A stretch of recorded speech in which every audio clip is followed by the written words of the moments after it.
racing. So let's see. I'm in the studio with my friend Walter Kinjo, but he's not going to talk today. But, he's a national sympathizer. But what I can tell him is, hata huko maisha, we shall win as Man United. We're going to do this interestingly. Ooh, and the beautiful Caro is in the house. Yeah. Hi.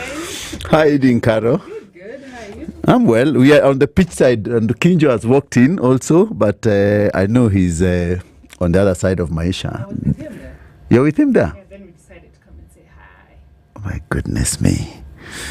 So, I think this Arsenal match, as usual, Arsenal is lumbering. They're lumbering. They've scored one goal. A moment of brilliance, of course, from Zubamendi.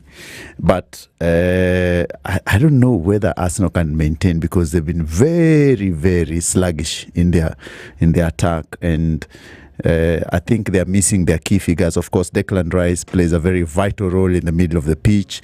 And of course, Saka, who is injured, and their captain has just limped off. I think he fell awkwardly on the shoulder.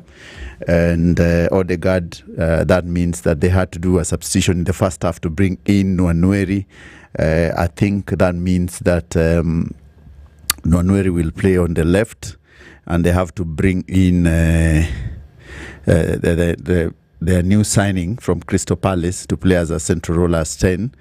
Remember that Arsenal is struggling with too many injuries this season. I think there's something in their food. Maybe the water is not good enough. But it's an excuse for Arsenal as usual. Who expects them to perform better than that? Kinjo, don't worry, my brother. I know you are sympathizing with this team. They might win, but it's a tall order. I hope Mariankis can do something, but I don't trust. I don't trust the coach, Big Ange. Big Ange has, remember last year, he managed to make Tottenham drop to number 16 out of 20 league. They were almost above the cut, almost dropping down to the second tier league. But through, I would say that luck or something, they managed to sneak a goal against the great Manchester United. The great Manchester United had a bad day in office, but otherwise would have won that match.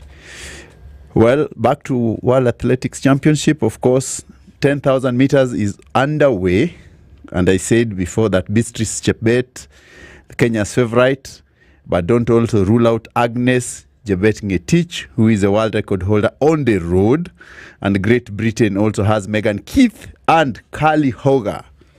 And involved as in defending champion Gudaf Tesgai of Ethiopia. Perhaps due to the humid conditions in Tokyo, the pace after the first lap is pretty pedestrian. And also, and I'm looking at the heats, the final heat, the heat 7 of 100 meters. Of course, Sambini, South African, has won the heat 7. And 21-year-old Chinese sprinter Deng Xingdrui has been flying off the hook, the blocks, and fails behind South Africa's Akani Simbine, who has won it. Abdul Rashid Saminu of Ghana takes the second, with Kenya's Ferdinand Omanyala. Ferdinand Omanyala takes the third position. So you can see Omanyala has taken the third position with 10.12 time. I hope that he qualifies and goes to the semis of the 100 meters. But this is heat 7. The fastest in heat was the gentleman you know very well, whose form is doing very well, Noah Lyles, who was in heat 4. And he did something marvelous with 9.85. He ran a 9.95 seconds in, which is a decent run from him. And he says that this match, this race, this championship is his to lose. Of course, there are some Jamaicans in there. And it's a bit confusing because the British have Romael Glaive, who has been speaking to BBC Sports and recalling the personal best in 100 meters hit one, but he might not qualify because he finished fourth in the heat, but he finished with 10.0 flat, and his is a very anxious weight.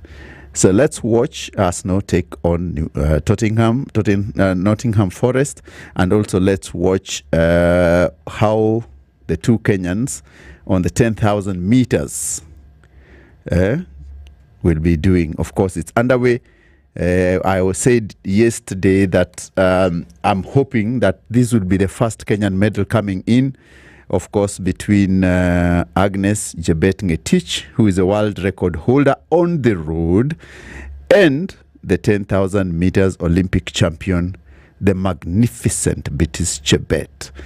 Also, they have to keep at bay the Ethiopian Teskei and the British Megan Keith.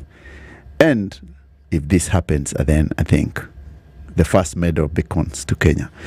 Keep listening. I'm your CEO, Charles Otieno, on the pitch side.